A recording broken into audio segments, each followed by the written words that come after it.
Hello and welcome to my channel On the Hook Crochet, where we talk about wearable crochet style. And let's find out what's been on the hook. Today is Saturday, December 14, 2019, and it's 8 a.m. Time to release a new sweater pattern to my Etsy shop. And I want to talk about it just for a second because it's been a lot of fun to make, but it's taken me a little bit of time, and I'll tell you why. First of all, the yarn is from Knit Picks, and it's called City Tweed, and the color is Lemon Curd. It's a heavy worsted. I just noticed that on their website. It's actually here on the yarn band. It says Aran/heavy worsted weight. And they are not kidding. They actually suggest a K hook on here, I to K. So I used a K hook, which is a 6.5 millimeter hook. This is my clover hook that I used to make this particular sweater with, the fabric part. And then I used an L hook, which is an 8.0 millimeter hook to chain up. And I chained around the bottom fabric, and that's really the only place that I used it, was around the very bottom of the sweater. And then I came back later and put a trim on that. So the trim around the neck and around the bottom of the sweater, I used a 6.0, which is my trusty J hook. So I used that for my trim. This is a very large yarn. If you'll look at that, this is it's a 4, but it's pushing a 5. And this wool is made from 55% merino wool, 25% superfine alpaca, and 20% Donegal tweed, and 164 yards on the ball, 100 grams on the ball, and hand wash dry flat. So this is a heavy wool. I consider it to be a heavy worsted, and they're right. When they wrote that on the yarn band, they are exactly right. The color is Lemon Curd, as I've already said, and I really like this color. There are lots of other colors, and truthfully, I went out on Knit Picks again to look at their sales that they were having, and they had this particular yarn on sale, and they had a purple that was on sale, and I'll be receiving that hopefully very soon, and I'll show that to you.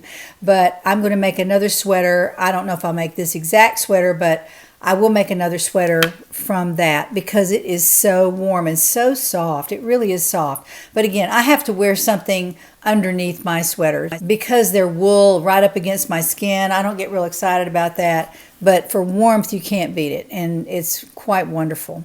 So what I did with this sweater, I made the back from the bottom to the top, and then the front bottom to the top. And then I crocheted the sleeves onto the edges of the fabric. So I made this a little bit big. There's a tiny bit of ease. There might be maybe an inch or two of ease. There's not a lot of ease. I knew it was going to be a heavy sweater, so I didn't want to make it real boxy. So even under the arms, I used my 7.5 shoulder seam to armpit measurement. And I explained this in the pattern, but just quickly, what you'll do is measure around your arm at the point where the sweater comes. And so this sweater actually starts a sleeve right here. It doesn't start up here. So it starts right here. And you want to take that measurement, find out what it is, and mine was 15 inches around from the armpit all the way around the sleeve to the armpit on the other side. So when your fabric is laying flat on the table, you measure 15 inches across that piece of your fabric after you sew the shoulder seams together. You do have to sew the shoulder seams together first and then lay your fabric out flat, take your measurement, mark your sweater, and then make your sleeves on that measurement. And we also, I actually decreased to make the sleeve not fitted, but smaller than it would normally be from 15 inches. It's not 15 inches around here, it's about 10. It's about 10 inches around my wrist. So I didn't want it to be very floppy. It's just a straight sleeve, but in order for it to be straight, I did do some decreasing here. Very easy in the pattern. I explain all how to do that. It's not difficult. Then for the neck, I actually made it a square neck. It's a long rectangle. So what is this, kind of getting in the way there? But it's a long rectangle. Now I did not rectangle the back, only the front. I came down straight. I made it very, very easy to do. And then I crocheted from this point over to the shoulder. And so, see, those are just solid double crochet right there. So the sweater is mainly double crochet, and then there's a mesh stitch every so often. And I think I'm glad that I did that, because there's not quite as much yarn in this sweater. There are a lot of holes, so it's not as heavy as it could be. And what I did was I made the front and the back with the mesh stitch and lined them up on the sides. And then I repeated that at the bottom of the sleeve. So I just wanted you to see that. This is repeated at the bottom of the sleeve. Same design element that's on the sweater. And I also, to keep that going, I made the neck a rectangle. So it's got that feel of the mesh, like a big mesh hole at the top that copies these right here. So I was just trying to keep it design worthy. It doesn't look like it's thrown together. I did spend a lot of time on this design, but I wanted it to look pretty, and I didn't want it to be too difficult to make. And I know some of you are disappointed that I use half double crochet and double crochet and single crochet in my sweater designs, but I'm trying to design sweaters that anybody can make. I promise you, if you're even a beginning crocheter, you can make this sweater, because it's very easy. It looks very beautiful on, and I love the way it looks, but it is not difficult to make. And along the sides of the fabric, you'll find that you have a little room for ad-libbing, I call it. If you happen to have an extra stitch, just put another double crochet in there. You don't have to be so worried about your stitch count. Now, what I do care about is when you start your sweater with your side seam to side seam measurement that we've talked about, you start that way and you move up the back of the sweater, you definitely want to keep the same number of stitches. You don't want it varying larger or smaller. You want to make that a rectangle piece of fabric, crocheted fabric. So in order to do that, you have to chain up and count your stitches, count them 2 or 3 rows in, count them on the 5th row, count them on the 10th row, to be sure that you're not adding or subtracting any stitches along the side, which is very easy to do. However, if you're consistent on the end of each row, chain 2, turn, put your first stitch in that first hole at the bottom of the chain 2, you will not increase your stitches. Now make sure when you get to the end of the row that you're not putting a stitch or a double crochet or whatever into that chain 2 that you did the last time you turned your fabric. You see what I mean? So you want to go all the way to the end, put a stitch in the last stitch, but don't put a stitch in the chain 2. Now, in order to avoid this, and if you're new to this type of crocheting, what I suggest is when you chain 2 at the end of the row, put a stitch marker in there. Turn, put your first stitch in the opening right at the bottom of the chain 2, go all the way across, and then the next time you come back, you chain 2 at the end of that row, of course, and come back the same way. And if you get to the end of the row and you're not really sure, you'll have a stitch marker there in your chain 2. Do not put a stitch in your chain 2, and you won't be increasing stitches as you go up on your fabric. I know some people have asked me about that, so I tried to just now explain how that works. And if you're consistent, you can be confident when you get to the end of the row that you're not putting an extra stitch into that chain 2. So mark that stitch at the end of each row for about 5 or 6 rows until you get used to looking at the end of your row and say, oh yes, I don't put a stitch there, but I do put one in the last stitch, the last double crochet. And you can also look below it, and a double crochet will be here and your chain 2 will be over here. It'll be at a little bit of a curve. So you definitely want to put a stitch right here in this stitch, but you don't want to put one in this chain 2.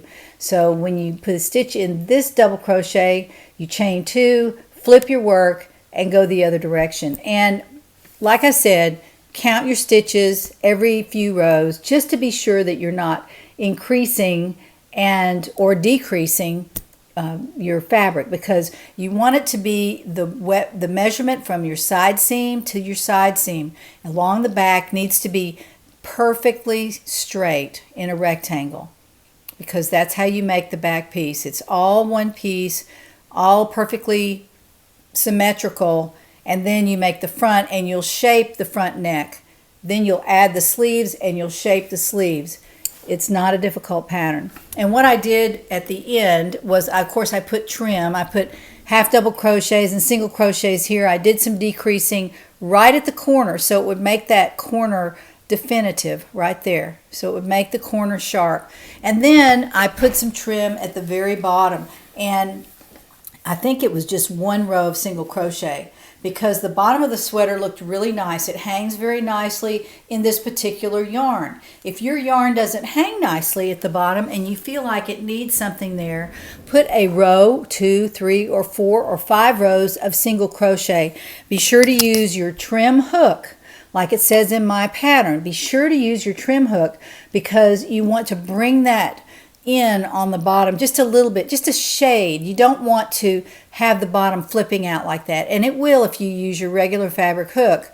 It'll either go straight down or flip out just a little bit, and you don't want that. If you're really looking to make your sweater look finished at the bottom, you want to put the trim on the bottom of the sweater using your trim hook, which is one size smaller than your fabric hook. Your chain up hook is one size larger. So you just want to be sure that you are using those 3 hooks. In order to do that, you might need to buy a set of hooks, and it's worth every penny. Even if you're not using Clover hooks, if you're using another brand, have your 3 sizes of hook there, and that way you can make your sweater with confidence, and you don't have to worry about your chain row being too small because you're using your regular fabric hook. You want to definitely be sure that you're chaining up with a little bit larger hook, not just trying to make the chain larger by pulling the yarn a little bit harder on each chain and making the chain larger. It's easier just to use a larger hook.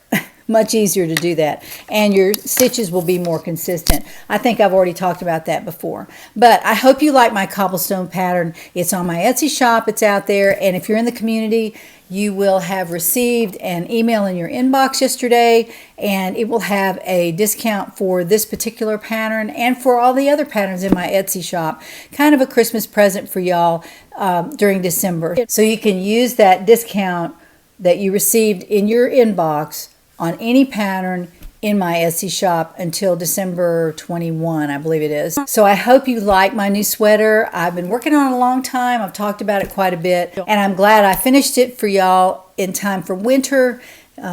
Grab some wool yarn, or I'll put a link to this yarn, but there are lots of wools that you can use, or even acrylic yarn in a size 4, and make sure it's a good size 4, but you know, you don't really have to do that. With my patterns, I'm using measurements, not numbers of stitches, so you can basically use any yarn that you want. You could even make this in a size 3 if you want to. I just made it from this particular yarn because I love the yarn, and I adjusted it to make it right for me, but you can also adjust yours to make it right for your yarn and your hook sizes. So I give you the freedom to do that in my patterns, and there are no stitch numbers. Really, there are no stitched numbers. So the pattern design is up to you, and you can use the yarn and the hooks that you want in order to make my sweater design. So I hope you like cobblestone, and I will see you back here on Monday when we find out what's on the hook.